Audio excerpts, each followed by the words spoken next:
साथियों, अभी हम उपस्थित हैं सुपौल जिला के प्रतापगंज प्रखंड अंतर्गत चिलौनी धार में और ये बेल्ही घाट पर। और अभी बाढ़ का बड़ा ही सराबोर है, चारों तरफ बाढ़ ही बाढ़ दिखाई देती है। इसी बीच हमें दिखाई दिया कि ये चिलौनी धार का एक पजावा अर्थात एक घाट टूटने के कगार पर है। और ये आज नहीं, लगभग 2 महीना पहले हमने इसको देखा था, ये टूटने के कगार पर है। और जब इधर बाढ़ का लहर छाया तो सभी पदाधिकारी सजग हो गए। आइए दिखाते हैं हम, देख लीजिए यहाँ कार्य जारी है, आप देख सकते हैं इसको। यही वो धार है और कटान देख लीजिए पूरा कट चुका है, कुछ भी अवशेष बाकी नहीं रहा।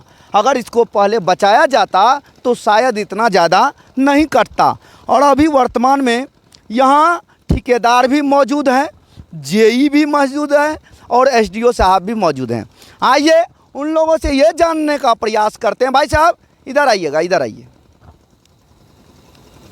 ये कितना दिन से टूटा हुआ है? बहुत से टूटा हुआ है। कितना दिन तब पर? महीना, 2 महीना, 6 महीना? साल भर हो गया है। साल भर? हम तो 2 महीना पहले देखे इस पर कटान लगा हुआ। टूटा हुआ था, बाढ़ में टूट गया। और क्या नाम हुआ आपका? राजकुमार शर्मा नाम हुआ। घर कहाँ हुआ? बेले। तो बहुत पहले से ये टूटा हुआ है? हाँ, टूटा बहुत पहले से। बांधने के लिए आज आया है? हाँ, आज आया है। और आप ये बात समझ लीजिए कि अगर ये टूट गई तो इसका पानी जो है पूरे बस्ती में फैल सकता है और इस कदर फैल सकता है कि फिर वही जान माल की तबाही होगी, सारे लोग घर से बेघर हो जाएंगे। लेकिन आइए हम यहाँ के पदाधिकारीगण से भी हम बात करते हैं, जानने का प्रयास करते हैं कि क्या वजह रहा जो इतने लंबे अरसे के बाद आपका ध्यान इस पर गया, जबकि इसको अगर इसको पहले बचाया जाता तो शायद ये बच सकता था। लेकिन आपने इस पर पहल नहीं किया और आज आपकी निगाहें खुली है। आइए जानते हैं। आइए अभी हमारे बीच जेई साहब मौजूद हैं, इनसे कुछ जानने का प्रयास करते हैं। सर इधर आ जाइए, थोड़ा दिखाई देगा। क्या नाम हुआ सर अपना? अशोक कुमार चौधरी। कैमरे के सामने सर। अशोक कुमार चौधरी। यहाँ किस तरह से आपको कार्य में नियुक्त किया गया है? कनीय अभियंता के रूप में। अच्छा, ये जानना चाहेंगे हम कि सर ये जो है 2 महीना 3 महीना पहले से कटान लगते लगते आज पूरा कट चुका है, तब जो है जल संसाधन विभाग का निगाह इस पर पड़ा है। मैंने अपनी आंखों से देखा है, यहाँ के लोगों ने भी वस्तु स्थिति को देखा है, जो अभी हम अपने कैमरे से उनसे हम रूबरू कराए हैं आम जनता को। हम ये जानना चाहेंगे कि इतने लंबे समय के बाद आप लोगों की निगाहें क्यों खुली? अगर पहले इसको बचाया जाता तो शायद इतना कटान नहीं होता, क्यों ऐसा हुआ सर? यह पहले से नहीं कटा है, इसी बारिश में जो है वो चालू हुआ, उसके बाद पानी घट गया। हम लोग देखे पानी जो घट गया बीच में, इसलिए काम नहीं कराया गया। अब फिर पानी जो आया यही 4-5 दिन पहले, उसके बाद फिर जब पड़ा पानी बढ़ गया, बीच में गर्मी पड़ा, पानी तो पूरे सूख गया। इसलिए काम कैसे कराते? इसका अगर करते तो एंटी एरोजन का काम कराते। लेकिन जब यह देखे स्थिति, फिर जो बारिश आई, पानी जो हुआ वो स्थिति जो है लबालब होने लगा, तब हम लोग सोचे इसको कराना ज़रूरी है। तब हम लोग जो है इसको काम कराना शुरू कर रहे हैं। इसकी तो वस्तु स्थिति ऐसी थी, अगर टूट जाती तो पूरा बस्ती में पानी छा जाता कि नहीं? हम लोग का निगरानी हमेशा रहता है, टूट कैसे जाता, उसी के लिए तो हम लोग हैं कि हम लोग ऐसी बात नहीं है। ये बात बिल्कुल सत्य है सर कि लंबे समय के बाद आप लोगों की निगाहें इस पर पड़ी है, इसमें कहीं दो मत नहीं है। नहीं, हम लोग का हमेशा निगाह रहता है, ऐसे बात नहीं है, हम लोग का हमेशा निगाह रहता है। हाँ, तो आप देख सकते हैं इसका बांध का बंधाई जो है जारी है, बांधा जा रहा है। अभी बाढ़ का कहर है चारों तरफ, इसलिए विभाग ने समझा कि अगर अब सुस्ती रही तो शायद हादसा इसके बदौलत भी हो सकता है। इसीलिए विभाग ने सजग होकर के इस पर कार्य शुरू कर दिए हैं। जैसा कि आप देख सकते हैं सर, एसडीओ साहब यहाँ मौजूद है अभी। आइए एसडीओ साहब से भी बात करते, उससे जानने का प्रयास करते हैं कि शायद हमारी जनक्रांति भारत न्यूज़ टीम को महसूस हो रहा है कि इसमें लापरवाही बरती गई है। आइए एसडीओ साहब से जानते हैं।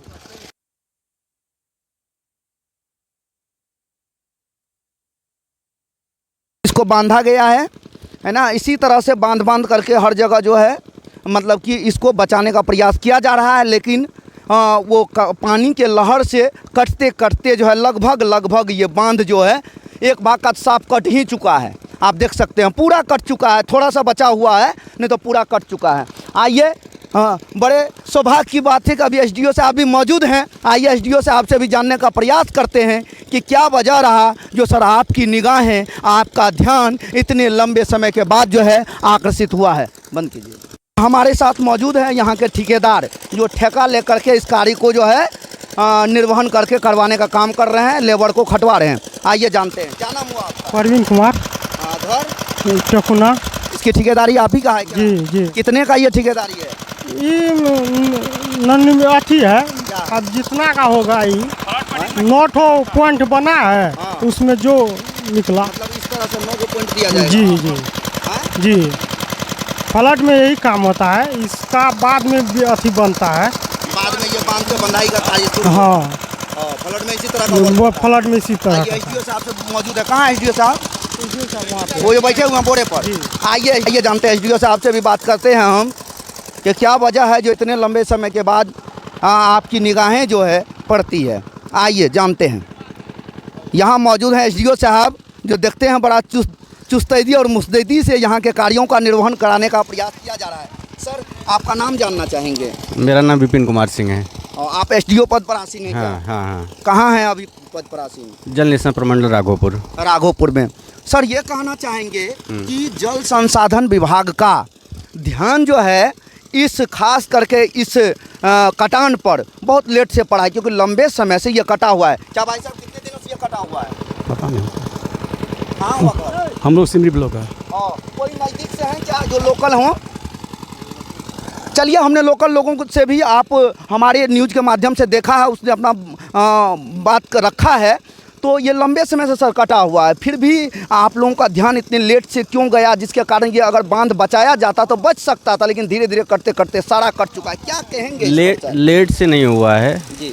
हुआ ये है कि ये बांध, इसको हम लोग नहीं बोला जाता है, इसको स्पॉइल बैंक बोला जाता है। जी, जैसे जो नदी का जब सफाई होता है तो उसके जो भी निकलती है उससे मिट्टी वगैरह जो भी बालू निकलता है उसको किनारे किनारे रख दिया जाता है। तो इसको जो है प्रोटेक्ट करने के लिए मतलब विभाग से वो नहीं है, लेकिन इसके आसपास मान ली कोई घर है और रोड है पक्का या फिर आवागमन मतलब बाधित हो रहा है, तो अगर वैसा कुछ स्थिति पैदा होती है उस पर तुरंत कार्रवाई की जाती है।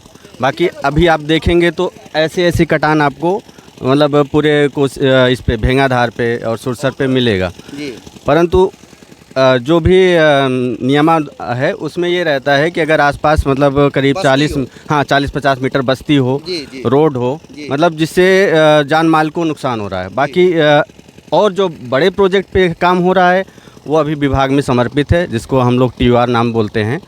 उसमें क्या है कि उसका जितनी भी धार वगैरह उसका चैनलाइजेशन किया जाएगा, लेकिन अभी वो विभाग में समर्पित है, अभी उस पर काम चल रहा है। जब वो पास होगा तो उसके बाद उस पर काम होगा। तो कहने का सीधा तात्पर्य है कि अभी जो फ्लड का इतना बड़ा इफेक्ट है, आम जनता में हादसा है, तो और गांव भी नज़दीक में है, टूटने से उनकी क्षति पहुंचेगी, तो इस वस्तु स्थिति को देख करके यहाँ वर्क जारी है। जी जी जी।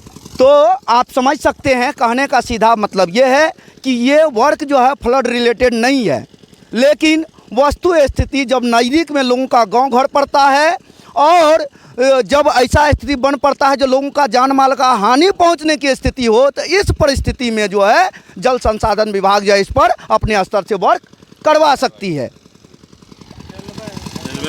सामने रेलवे ढाला भी है, आप देख सकते हैं, इस चीज़ को समझ सकते हैं। इसलिए जो ये बड़ा ही सेंसिटिव जगह है, इसलिए इस जगह पर कार्य को मतलब कि किया कराया जा रहा है। लेकिन कहा जा रहा है कि अगर इस तरह का और कई जगहों पर देखने को मिलेगा तो ये बड़े प्रोजेक्ट का कार्य है। क्या यही कहना है सर? बड़े प्रोजेक्ट का कार्य है। यहाँ अभी वर्क जो हो रहा है छोटे प्रोजेक्ट पर इसलिए हो रहा है क्योंकि वस्तु स्थिति को देखते हुए। अतः हम जल संसाधन विभाग से भी निवेदन करेंगे कि अगर इस तरह की वस्तु स्थिति बनती है तो समय रहते अगर जग जाते हैं तो शायद इतना बड़ा क्षति इस बांध का नहीं होता, तो शायद आने वाले दिन में बहुत अधिक लेबर लगा करके इस कार्यों को संपादित नहीं करना पड़ता। अतः समय रहते जगे हम यही निवेदन करेंगे। वैसे हमारे एसडीओ महोदय और इंजीनियर साहब भी बड़े ही चुस्तैदी मुस्तैदी से हम 2 दिनों से देख रहे हैं कि स्वयं आकर के बांध पर इसकी निगरानी कर रहे हैं, समीक्षा कर रहे हैं, और ठेकेदार भी वस्तु स्थिति का जायजा लेते हुए सारे कार्यों को करने का कार्य कर रहे हैं। सारे लेबर जो है मिल करके कार्य कर रहे हैं। हमारी जनक्रांति भारत न्यूज़ की टीम तहे दिल से धन्यवाद देती है, लेकिन थोड़ा सा समय रहते जगने की आवश्यकता है। अतः दोस्तों अभी फ्लड का इफेक्ट है, इसीलिए मैंने इस बांध को दिखाया। अतः मिलते हैं पुनः नेक्स्ट एपिसोड में। वंदे मातरम, जय हिंद।